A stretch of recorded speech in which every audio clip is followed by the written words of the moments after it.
Hello everyone, welcome back to Aetheral Space 3.16. Wow, we've Nice. reached 3.16. Do you know how many We're up- chapters that is? Yeah, we're almost through the introduction to Arc 3. Wait, what? So what happened last time, Darnell? Okay, first of all, aren't we at the 50 chapter marker now, or did I count wrong? I don't know. My voice like cracked like hell there. Alright, after this video, remind me to check through your royal roads and count. Sure. But we're at least close to 50 if we haven't hit it yet. Okay, so last time, let me think for a second. I'm pretty sure what was happening was that Bruno saved Dragon from falling, but then Muzazi busted in on his sword all shirtless trying to be cool, and he beat the shit out of Bruno, and then Serena was like, "You hurt Bruno!" And then she's going apeshit, and she's winning right now, but at the rate she's injured and using energy, Dragon's like, she's gonna fucking go down. And I wouldn't be surprised if, I don't think you're gonna kill her off, but I wouldn't be surprised if, like, it's a serious go down, more than just, like, the last time at the, because remember, he also went down on, not Taladin, what was it called? Yazloff?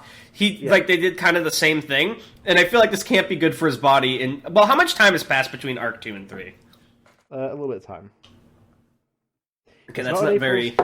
It's not an Aetheral Space arc if Bruno's body doesn't get fucked up. Yeah, that's gonna be the new meme of Aetheral Space. Bruno goes down, and then Serena's like, "My turn!" Yeah, so Dragon's like, "What the hell can I do?" is the last thing I remember, while she's destroying the world itself. He came back in with his gun, like, trying to do some stupid shit. Remind me, because it'll take too long to find it now, but after this episode, remind me to show you a picture that reminded me of Serena from last chapter, because this conversation reminded me, there was some meme I wanted to show you from Record of Ragnarok. Okay. A toy Muzazi avoided death by mere centimeters as he dropped to the ground, Delsed's newest greatsword passing right over his head. That didn't mean he had time to relax, though. Before even another second could pass, Muzazi was forced to jump to the side to dodge a subsequent blow from Delsed's other sword. This one, a smoking longsword created from the wreckage of one of the slot machines. Muzazi fired the thrusters he'd placed along the front of his own body, propelling him a short distance away from Delsed. He needed time to think, time to formulate a strategy, but unfortunately, Delsed didn't seem to be inclined to allow that. This was less a duel between equals and more him avoiding the rampage of a wild beast. He'd assumed Delsed's Aether ability had only been the creation of those force fields he'd been using, but clearly that wasn't the case. The creation of weapons was possible as well. Delsed was swinging them like clubs, without any true swordsmanship to speak of, but with the speed and force with which they were moving, that didn't matter much. Delsed's arms were like twin stars of violet aether, almost hard to look at from the sheer brightness. Without a doubt, they were infused beyond even steel right now. Luminescence wouldn't be able to penetrate those limbs. This strength was terrifying to behold, but Muzazi knew that it wouldn't last much longer. He knew where this wellspring was coming from, after all.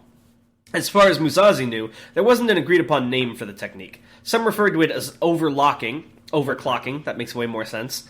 Others preferred to call it an aether burn, but the principle was clear. A human body could only tap into so much of their aether at once, and that transfer rate grew larger the more the user trained their body. Oh, this kind of reminds me of... an aether burn was when the user purposefully tapped into more aether than they could physically handle. This kind of reminds me of, have you ever seen Shakugan no Shana? No.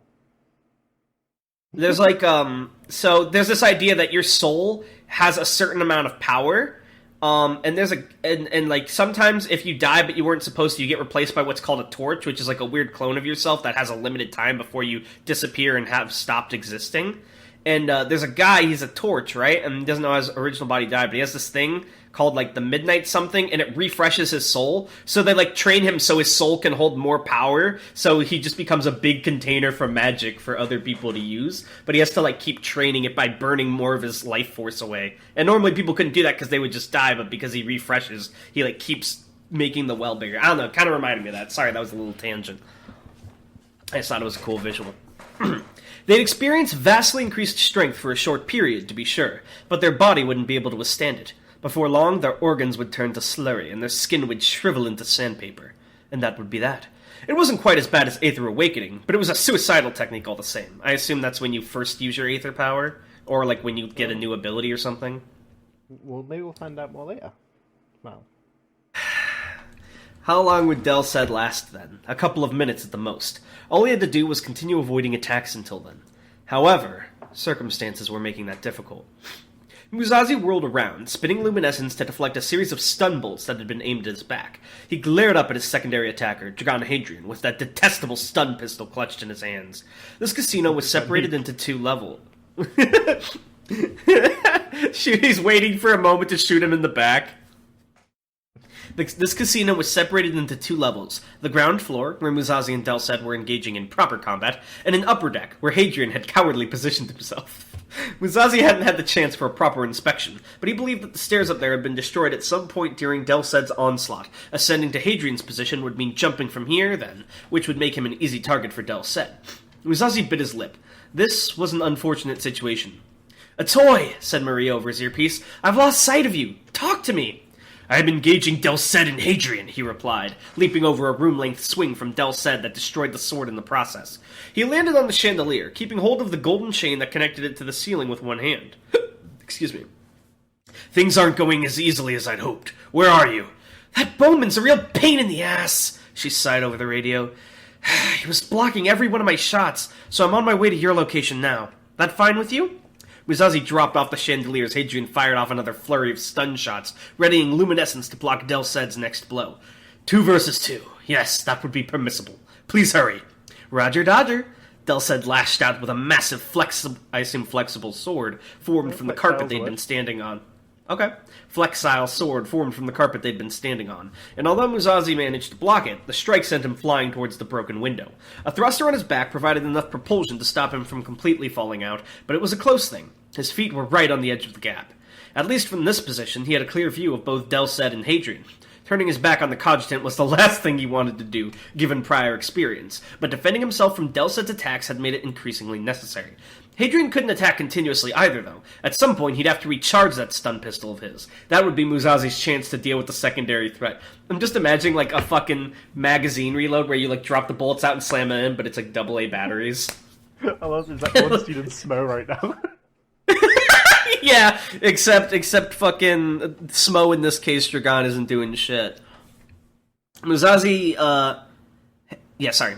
his sword ready, eyes squinting to see through the clouds of dust that now infested the casino, and leapt back into the fray.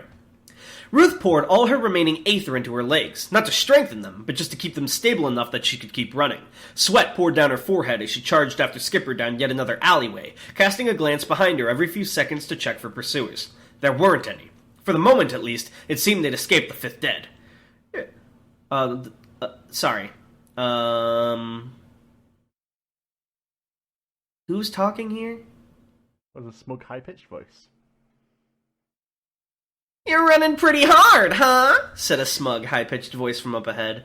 Ruth whirled around, a growl already escaping her throat. Skipper, with Roz still tucked under his arm, was looking ahead at the short figure that had appeared at the other end of the alley. He narrowed his eyes, clearly exasperated. "You don't give up easy," he half said, half sighed. Skipper? The girl... Oh. Well, fucking, there's a lot of keys and not a lot of specifying. It's not helpful. Right, Skipper was the last guy mentioned. No, Roz was. You know, no, Skipper narrows his eyes, clearly exasperated. "You don't give up easy," he said. He half said, half sighed. The girl called Noelle stood there, grinning, fists at her hips as her personal drones bobbed and weaved around her. "I like to consider myself a professional," she said, putting a hand to her chest. Even as short as she was, she blotted out the streetlights behind her, making her shadow stretch large and far. "People like me, we don't give up just because we're told to." Skipper leaned against the wall, suddenly catching his breath. "Professional," he said, cocking his head. "I'm surprised you can spell the word." Noelle clicked her tongue. "You think I can't tell what you're doing? You're hardly being subtle." Oh, hello? Hi. Sorry, I heard a thing that happens when one of my peripherals goes offline. Wanted to make sure everything was still working. "Maybe not," Skipper chuckled, shrugging. "Doesn't mean it's not working. You've clearly not got a mega-thick skin." "Ruth?" That last word was delivered in a hush, a quiet command for Ruth to get ready for whatever would happen next. She nodded as subtly as she could, and took stock of the situation. Noelle didn't have the sheer number of drones she'd had before. There were around 20, and only airborne ones. Still, that didn't make the plasma shotguns protruding from between their mandibles any less effective. Hang on, my ears are like... I'm so sorry. Ugh, my body's all weird today. My ears were all clogged up. There we go. She licked her lips, trying to ignore just how tired her body was. To tell the truth, she wasn't exactly confident in her ability to take down one or two of these drones, let alone 20. "Having trouble thinking there, Miss Blaine?" said Noelle, eyes flicking over to look at her. "It's not your strong suit, right? You're more suited to punching and making stupid mistakes." Ruth growled again, rage leaking from between her teeth. Just like Skipper knew how to push Noelle's buttons, Noelle clearly knew how to push Ruth's. Why couldn't people like that just learn to throw punches instead? "Ruth," said Skipper quietly, still staring at Noelle. "Be honest with me right now. Yeah? Are you in any state to fight?" Yeah. She wanted to say that. She honestly did. The last thing she wanted was to be a burden. But it just wasn't true. Her legs felt like jelly, and her arms weren't much better. It was taking active effort to hide just how ragged her breathing was. Slowly, she shook her head. Skipper's eyes flicked over to her for a second, and he grinned reassuringly. "Like I said, don't beat yourself up about it. Only so much one person can do by themselves. Take a breather, yeah?" "Yeah, Ruth," said Noelle, injecting the word with as much derisive venom as she could muster. "Take a breather. I'll get to you once I'm done with your boss here." Skipper ignored her, and Ruth followed his lead.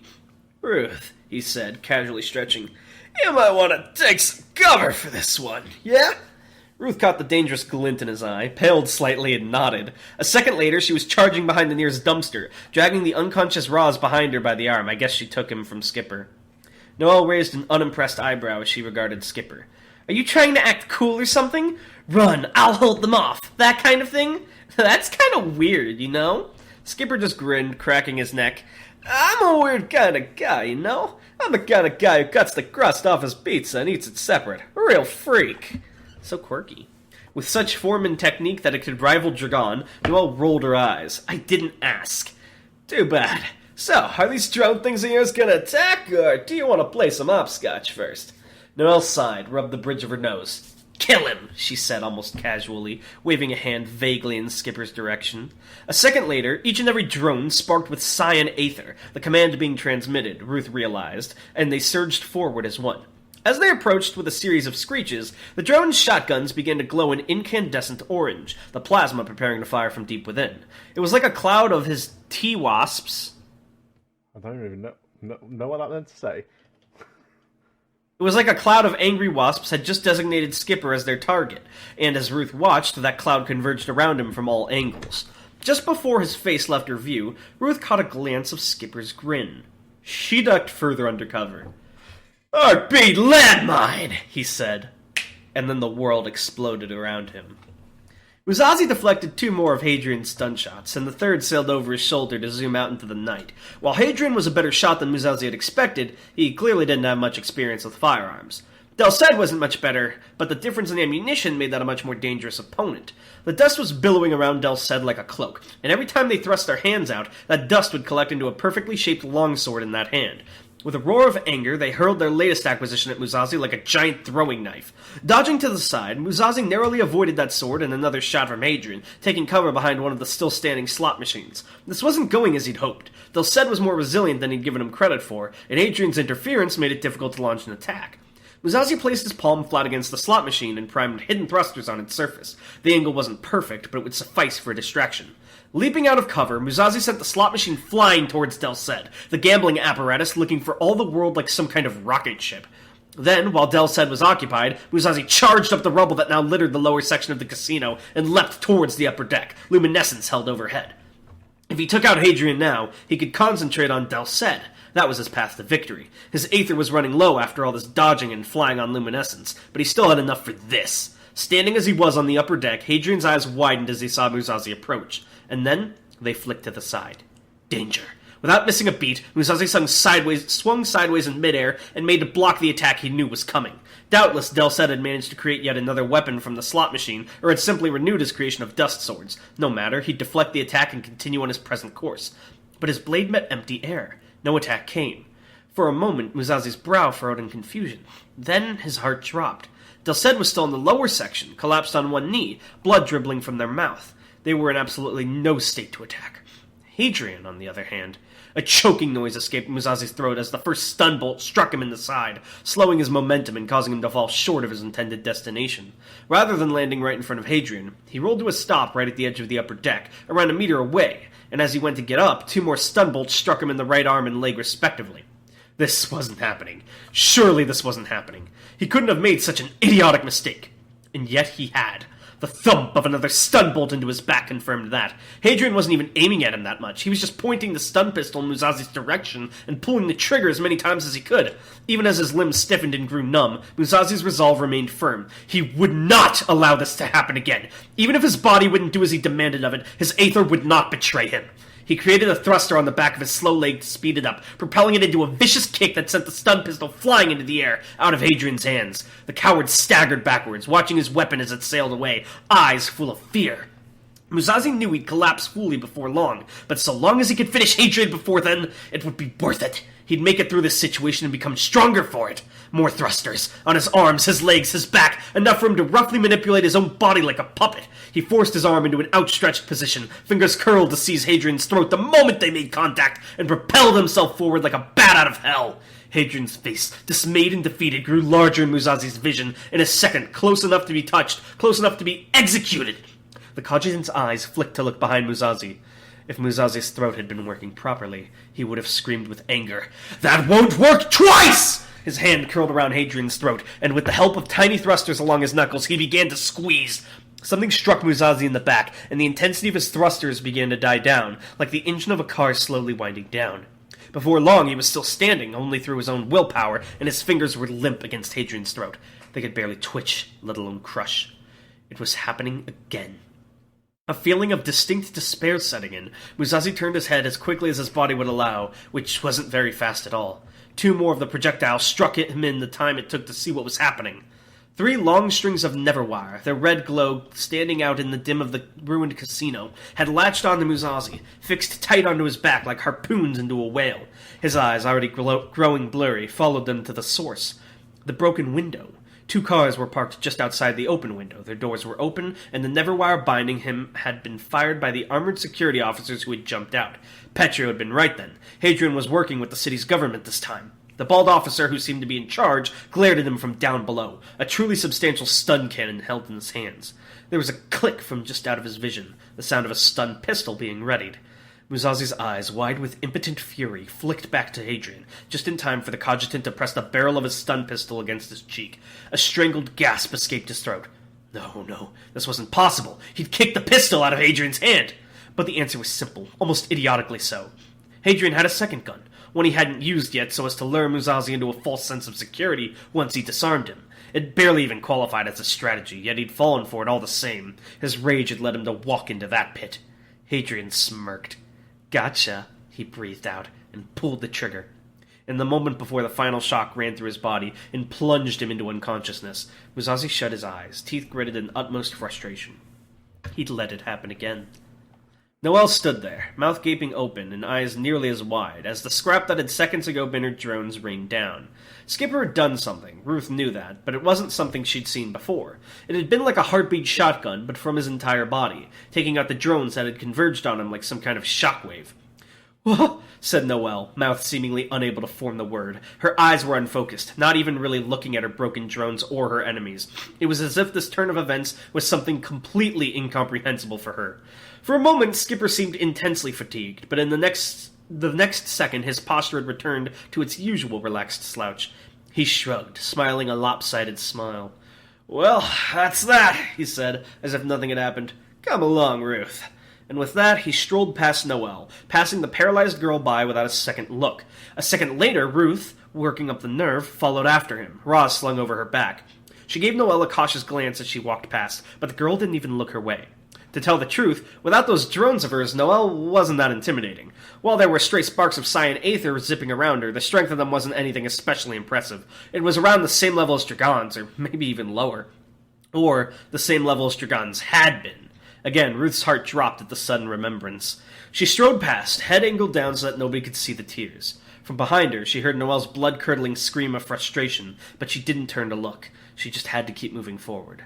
Still, it made her feel awful. But as she and Skipper left the alley, there was an undeniable sense of relief that the night had come to an end. Oh, sorry. Sorry for all the interruptions in between. I had to keep, popping my ears, a lot of phlegm, yada yada. Oh, it wasn't that bad this time. I don't know. I feel like the action was written fine. Kept it interesting enough. but maybe this would do better visually, or if I was better at visualizing in my head. But, like, I can see what you were going for. Like, both enemies worn to their brink. But it felt like Serena/Bruno and Dragon kept being described as, like, they were about to go out, whereas Musashi was, like, actively getting weaker each paragraph and struggling to keep up more and more, and they never really had to deal with their problems. You know what I mean? And then Dragon just having a second stun pistol the whole time, even though he'd never mentioned having two before. I could see... Oh, then that's my bad for just not remembering because we haven't recorded in a bit. So that complaint. But still, I don't know. I feel like it would have been at least more impactful if Dragon had finally managed to lay his trap and catch him like after Serena had gone down or something. But I don't know. It felt like Dragon had so many advantages here that it didn't feel as triumphant when Dragon won all smug-like. But otherwise, you know, you write action well. It's interesting. I was surprised to see... Yeah. Necessarily, I wasn't trying to make it feel triumphant. That's why it's from, like, Musashi's perspective, because this is, like, humiliating. Right. You know what? That's a good point. That's fair. Otherwise, like I said, action was written great. I really liked Skipper busting out the new move. It was really fun. And it implies what I was already hoping, because we've seen the Heartbeat Shotgun for a while, because that's all he's needed to get by, but I assume they've kept portraying him. He's an older character. He's like 40, and he's clearly a veteran, and we know that Ruth is like, 20, and Bruno and Serena are like 22, and they each have techniques. So if Skipper's that old and that experienced, I knew he had to have a bigger arsenal than them, more than just shotgun. So it was really exciting to see a new move come out, and I hope we continue to see more. And another interesting thing is, we know Skipper has a vague past of fighting, maybe in the Supremacy, maybe in the military, but one thing I really like about that, and I don't know if you did this intentionally or not, but Skipper's Aether techniques are kind of military themed, because, you know, Ruth's is like, sure, everyone's got weapons, right, but Ruth's are like claws and armor, Serena's got swords, Bruno's got force fields, but what's the word I'm looking for? Skipper's are like weapons, like shotgun, landmine. It feels like military, like, arsenal, which is kind of neat. I don't know if that was specific or if I'm reading too much into it. I'm curious when he's gonna pull out fucking Heartbeat submachine gun. He has to drink coffee before using it. I don't know, but I just really like that. I don't know if that was intentional theming or if I'm reading into it, but I can't wait to see what else he's got up his sleeve. That was fun. Otherwise, well written. I'd give this chapter an 8 out of 10. It was fun. Nice. My question for this week is... Oh, sorry. Yeah, what were you saying? Go on. My question for this week is... What other moves do you think would be in Skipper's arsenal? And if you also feel like it after naming them, what do you think they would do? Or how they would work or whatever? Nice one. All right. What were you saying before? I was about to say bye because I forgot about the question. Oh, all right. Thank you guys for watching. I hope you enjoyed. Bye! Bye-bye!